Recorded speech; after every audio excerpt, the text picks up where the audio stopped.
विपरीत परिस्थितियों से गुजरे, पर उसके बाद पुनः पार्टी ने एक नई ऊंचाइयों को देखने का काम किया, जब 2014 में 7 में से 6 सांसद हम लोग जीत कर आए। और उसके बाद से लगातार पार्टी ने ये कंसिस्टेंसी बरकरार रखी। कोई ये नहीं कह सकता भैया कि पार्टी आई धोखे में जीत कर चली गई। हम लोगों ने 14 में भी अपने आप को साबित किया, हम लोगों ने 19 में भी अपने आप को साबित किया। 6 सीटें लड़े, 6 की 6 हम लोगों ने जीतने का काम किया। और 2024 में भी हम लोगों ने पुनः अपने आप को साबित करने का काम किया। 5 सीटें हम लोग लड़े और 5 की 5 सीटें हम लोगों ने जीतने का काम किया। कुछ दिनों पहले भारतीय जनता पार्टी के कुछ शीर्ष नेताओं से हमारी बातचीत चल रही थी, अनौपचारिक बातचीत थी, पर बातचीत में मुस्कुराते हुए उनके समक्ष हमने ये बात भी रखी कि भैया गठबंधन ने हम लोग को महज 5 सीटें दी, 5 की 5 हमने जिता के दी। अगर आप हमको 10 सीटें भी देते तो हम 10 की 10 आपको जिता कर देते।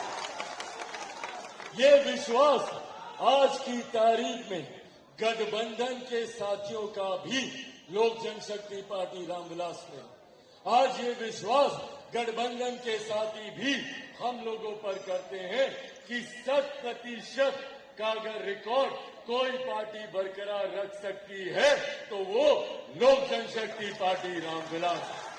आज साथियों, मुझे गर्व होता है ये कहते हुए कि पार्टी ने जिन सिद्धांतों को, जिन विचारों को आगे लेकर चलने का काम किया, उसी के अनुसार पार्टी ने फैसले लेने का भी काम किया। लोक जनशक्ति पार्टी रामविलास ने हमेशा बिहार फर्स्ट, बिहारी फर्स्ट की सोच को धरातल पर उतारने का प्रयास किया। ऐसे में हमेशा हर मंच से मैंने प्रमुखता से जिक्र किया कि किसी भी देश, किसी भी प्रदेश में एक उस प्रदेश की आधी आबादी, उस प्रदेश की ताकत होती है तो दूसरी वहां की युवा शक्ति उस देश की, उस प्रदेश की ताकत होती है। हमेशा से मैंने महिलाओं और युवाओं को आगे लाने की बात की। आज मुझे खुशी है इस बात की कि न सिर्फ लोक जनशक्ति पार्टी रामविलास ने युवाओं को, महिलाओं को आगे लाने की बात की, बल्कि जब हम लोगों ने टिकट का वितरण किया, जब हम लोगों ने प्रत्याशियों का चयन किया, तो उसमें भी न सिर्फ बिहार प्रदेश ने बल्कि पूरे देश ने देखा कि ये पार्टी सिर्फ महिलाओं और युवाओं की बात ही नहीं करती, बल्कि महिलाओं और युवाओं को उचित प्रतिनिधित्व भी देने का काम करती है। आज हम लोग को गर्व है भैया, महज 5 सीटों पर हम लोग चुनाव लड़ रहे थे। कितने समीकरण कोई इन 5 सीटों पर साध सकता है, पर उसके बावजूद इन 5 सीटों में से 4 सीटों पर युवा और 2 सीटों पर महिलाओं को हम लोगों ने लड़ाने का काम किया। ये भी पार्टी की वही सोच को दर्शाता है जिस सोच के साथ पार्टी आगे बढ़ने का काम कर रही है। वही साथ में हम लोगों ने अनुभव को भी आगे बढ़ाने का हम लोगों ने काम किया। आज मुझे गर्व होता है कि जब मेरे तमाम सांसद लोकसभा जाते हैं और लोकसभा में एक नए बिहार की तस्वीर पूरे देश को दिखाई देती है। एक ऐसे बिहार की तस्वीर जिसको अभी तक अपराध और भ्रष्टाचार के साए में लपेट कर रखा जाता था। अभी तक दशकों से अगर बिहार का जिक्र होता था तो सिर्फ आपराधिक छवि की वजह से होता था, भ्रष्टाचार की वजह से होता था। देश दुनिया के लोगों को बिहार के नेताओं पर, बिहार के सांसदों पर विश्वास नहीं होता था। पर आज जब मेरे सांसद बिहार लोकसभा में जब जाने का काम करते हैं तो देश भर के सांसद आकर इनसे मिलते हैं, उन्हें खुशी होती है, गर्व होता है कि ऐसे पढ़े लिखे युवा सांसदों को पार्टी ने मौका देने का काम किया जो बिहार की एक नई छवि को रखने का काम करेंगे। ये वो नए बिहार की छवि है जिसके निर्माण की कल्पना हम सबके नेता आदरणीय रामविलास पासवान जी ने की थी। ये वो नए बिहार की छवि है जिसकी सोच के साथ बिहार फर्स्ट, बिहारी फर्स्ट आगे बढ़ने का काम कर रहा है। ऐसे में उस छवि को जब हम लोग संसद में प्रस्तुत करने का काम करते हैं तो पार्टी का सर भी इससे ऊंचा होता है। ऐसे में मुझे खुशी है कि हम लोगों के पार्टी में सबसे कम उम्र की सांसद समस्तीपुर से हमारी सांसद शांभवी चौधरी जी को पार्टी ने मौका देने का काम किया। न सिर्फ ये सबसे कम उम्र की है, बल्कि उम्र कम होने के बावजूद जो इनकी जानकारी है, जो इनका अनुभव है, जो इनकी शिक्षा है, जिस तरीके से ये अपनी बातों को रखने का काम करती है, न सिर्फ हमारे प्रदेश की युवा शक्ति का ये प्रतिनिधित्व करती हैं, बल्कि ऐसी आदि आबादी जो महिलाओं से आती है उनका भी मजबूती से प्रतिनिधित्व करने का काम शांभवी चौधरी करती हैं। मैं चाहता हूं एक बार जोरदार ताली से आप लोग शांभवी जी का यहां पर स्वागत करें। वहीं राजेश वर्मा खगड़िया से हमारे युवा सांसद, तेज तरार इनके भाषण को भी आप लोगों ने सुना, किस खूबसूरती से इन्होंने राष्ट्रकवि रामधारी सिंह दिनकर जी की रश्मि रति की पंक्तियों को कितनी खूबसूरत से इन्होंने आप सबके सामने रखने का काम किया। ये वो शिक्षा है जो आपकी कार्यशैली को और मजबूत करने का काम करती है।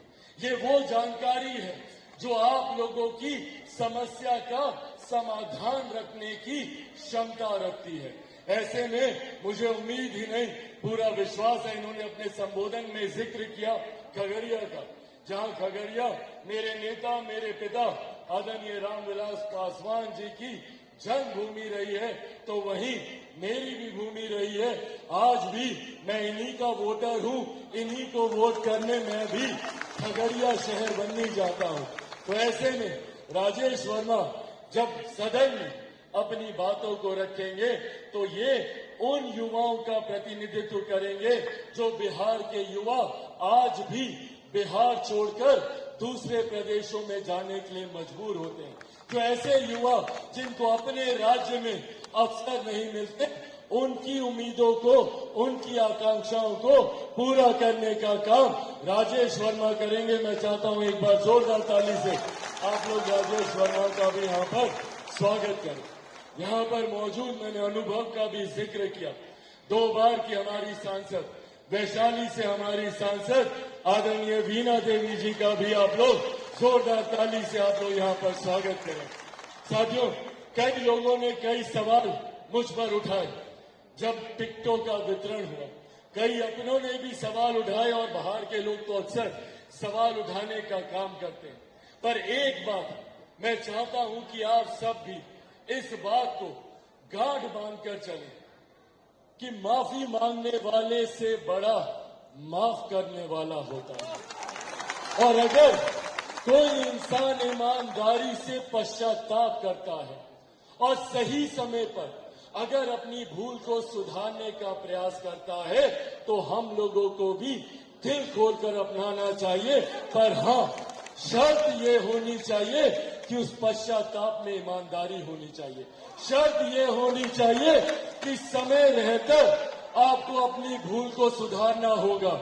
जब सारी परिस्थितियां खूबसूरत हो जाए, उसके बाद अगर अब कोई दरवाजे पर आए तो उनके लिए लोक जनशक्ति पार्टी रामविलास के दरवाजे हमेशा हमेशा के लिए बंद है। ये बात भी हम लोग को स्पष्ट रखनी चाहिए। ऐसे में वीणा जी ने जिस तरीके से पार्टी के साथ बुरे दिनों से ही पार्टी को पुनः मजबूती देने का काम किया और पार्टी के साथ ईमानदारी से इन्होंने पार्टी को दोबारा खड़ा करने में अपना योगदान दिया। मैं चाहता हूं एक बार जोरदार ताली से आप लोग वीणा जी का भी यहां पर स्वागत करें। अंत में मेरी कर्मभूमि 10 सालों से जिसका मैंने प्रतिनिधित्व किया, जो मेरी पहचान बना, जमुई की वो धरती जिसने पहली बार मुझे सांसद बनाकर भारत की संसद में भेजने का काम किया, जमुई की वो धरती जहां पहली बार जब मैं नामांकन करने जा रहा था तो मेरे नेता, मेरे पिता आदरणीय रामविलास पासवान जी मेरा हाथ पकड़कर मुझे नामांकन कराने लेकर जा रहे थे। उस धरती से मेरा एक अलग रिश्ता है। मेरा समर्पण जमुई के लिए कल भी था, आज भी है और भविष्य में भी हमेशा रहेगा। ऐसे में मेरे लिए ये बहुत बड़ी दुविधा की बात थी कि जिस धरती ने मुझे 10 सालों तक एक सांसद के तौर पर मुझे पहचान देने का काम किया, मेरे बाद मैं चाहता था कि मेरा कोई अपना ही उस जगह का प्रतिनिधित्व करे। जिस तरीके से एक सांसद नहीं, बेटा बनकर मैंने हमेशा जमुई में काम करने का प्रयास किया, उसी भावना के साथ कोई जमुई के आगे लेकर जाने का कार्य करे। ऐसे में सर्वसहमति से पार्टी ने भी ये फैसला लिया और हाँ, मेरे जीजा जी अरुण भारती जी को हम लोगों ने वहां से चुनाव लड़ाने का काम किया और मुझे खुशी है कि जमुई की जनता ने भी वही प्यार, वही आशीर्वाद अरुण भारती जी को देने का काम किया, जो प्यार और आशीर्वाद पिछले 10 सालों से उन्होंने मुझे देने का काम किया।